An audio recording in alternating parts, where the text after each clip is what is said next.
super self-conscious because there's people outside. I think I'm just talking to myself. Hi there, I'm Christy. Thank you so much for joining me today. I'm really excited to have you. I got one comment asking me about my eye. It's doing great.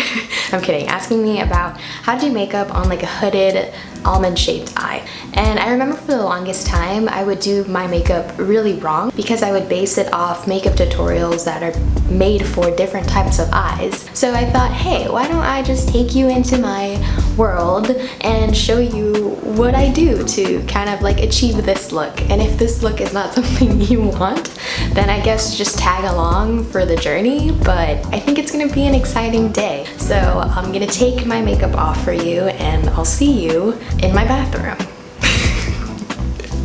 Every time there's a shot where I look at myself in the mirror, I can't imagine like... So this comment was actually posted in the Truth of Cursive Singing video. So I'm going to try to do the same look as that video. I really hope this person sees this. I'm really trying here. So yeah, let's do this, y'all. For like regular videos, I just wear concealer. What's the little beauty shot? Something I like to do is taking just like regular moisturizer in the back of my hand, and then taking a little bit of the concealer and kind of like that. Concealer, moisturizer. And what that does is that it creates like a light concealer so that it's not like a lot, you know? My skin is more dry than oily, so that's why I like using a moisturizer, especially if you're using like a matte concealer, because matte just generally like dries out skin. I read somewhere that your fingers are cleaner than your brush. I also like to put concealer under my eyebrow. We're gonna move to the contour of our face. I like using my panned out butter bronzer. Put it up above. Look at this face. Look at this side. This is 14-year-old, and this is 17. And this is our blush, and we're gonna put it right above our bronzer. I hope you can see the difference because when I look at the viewfinder, I just see white. We're gonna move to Wet n Wild's highlighter, which is pretty good. I just like doing it with my finger. I also like putting it in the edge of my eye. We're finally at the point where I guess you're interested in the eyes. Such a bizarre way to hold this. We're gonna start with this color, and we're gonna place it at the edge. Did you see that? Oh my god, it's a little chalky. We're gonna start at the edge of the eye, but we're also not only gonna focus on the lid, we can go a little bit above that.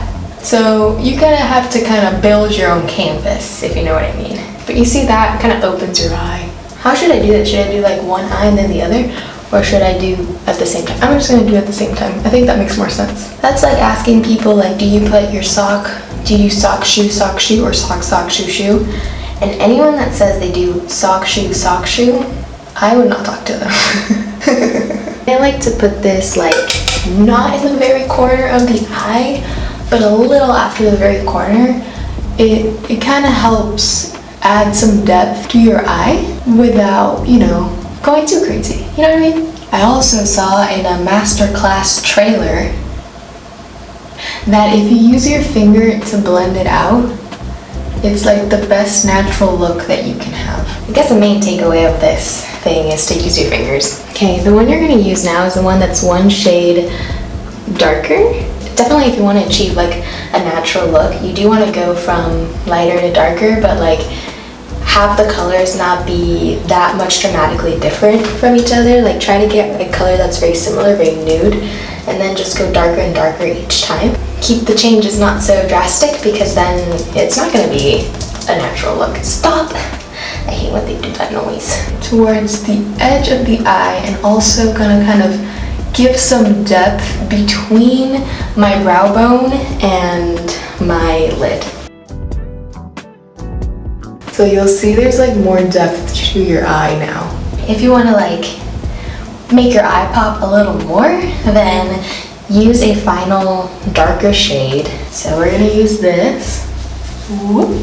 and you can put it across, so it kind of like creates that eye shape, which like people like, I can take this off, people that have our eyes, you know, it's kind of like hooded, smaller eyes, almond shape, so doing your makeup this way kind of like accentuates that shape, because it is a beautiful shape, so you should celebrate it, not try to make it another one. So, and you're gonna put a little bit, I'm talking a little bit on the edge. The trick is to like really blend it in so that you can't tell when one color starts and the other one ends. Cool. So once you're done with the lid, actually use a little bit of that color and you're gonna use it in your underline. You don't want to go all the way to where you cry, the hole where you cry. You don't want to go all the way to your tear duct. You don't want to go all the way to your tear duct. You just want to go as far as the most prominent lashes are, okay? Because then you're gonna look straight out of like a 2005 Avril Lavigne music video. And then see how I kind of pull back a little bit here? Because that way I'm like kind of helping create that shape that I want to achieve. Now we're gonna do the same thing with the other eye. I would recommend using another transition shade to like blend above all the art that you just made, so it kind of makes a distinction of what your eyelid is and what your brow bone's going to be. So you can use the transition shade over here, right on your brow bone, I guess, but not under your eyebrow. Once I put everything with my eyeshadow palette, I like using a little bit of my concealer, and I don't even like taking it out. I just use a little bit of what's in the rim. Put it in the corner of my eye to kind of like give that whole shape. So now that that's done, we're going to go into one of the most important parts, which is the eyeliner. Because we have such a small canvas to work on, if we were to use eyeliner all through the lash line, it's gonna make our eye look super small, because you're kind of like receding the lash line with like the already small space that you have, so it looks like you have an even smaller space. So really, you don't want to start with all the line. If you look at the corner of your eye, right above that, wherever that is where you want to start. Okay, so you see what I did there? It's kind of straight but kind of curved. All you have to do now is connect the corner of your eye to that line. I connected it to the bottom of my eye. And now what you're gonna do is you're going to color it in. So it doesn't look that much different as the lash line. I do go in a little bit above, but not on the eyelid, but on the lash line. Sometimes it's easier if you guys do from the outside in rather than the inside out. I just noticed that for this eye, I do outside in, and then for this one I do inside out. So like, find your technique. I'm going to go to, I think, the most exciting part, because I feel like this is where everything is brought together, and that is the mascara. You also want to do your lower lash line a little bit. Don't go too crazy, and also you want to keep it in the ones that are near what you just did with your little flick, because it kind of helps with that, but don't go into your inner eye too much. Again, this is to achieve the look. You can do your own look, you guys. You don't have to do this like verbatim. It kind of is the same color of my lip, but it still feels like it's too much. Maybe it's just me. You take a little bit of your highlighter, and then you put it in the middle of your lip. I also take a piece of paper and eat it. I'm kidding, I press it, because sometimes they get on your teeth, and it's like a way of making sure that it's not gonna get on your teeth. But anyway, let's actually change lighting so you can actually see this a little better. Alright, you guys, we're back to where we started, which would make sense. Did you know that makeup artists record their intros after it's done? It would make sense. This is the final look.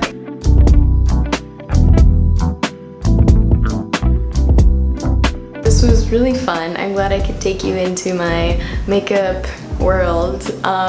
If you like this video, please don't forget to like, subscribe if you haven't. Like, you're this far and you haven't subscribed, how dare you? But anyway, if you'd like to see similar content or anything else, comment below and I'd love to take your suggestions. Thank you so much for just being open to suggest things. That's pretty awesome. Wish you have a great day, a great rest of your week. Keep being you, and I'll see you next time. Bye-bye.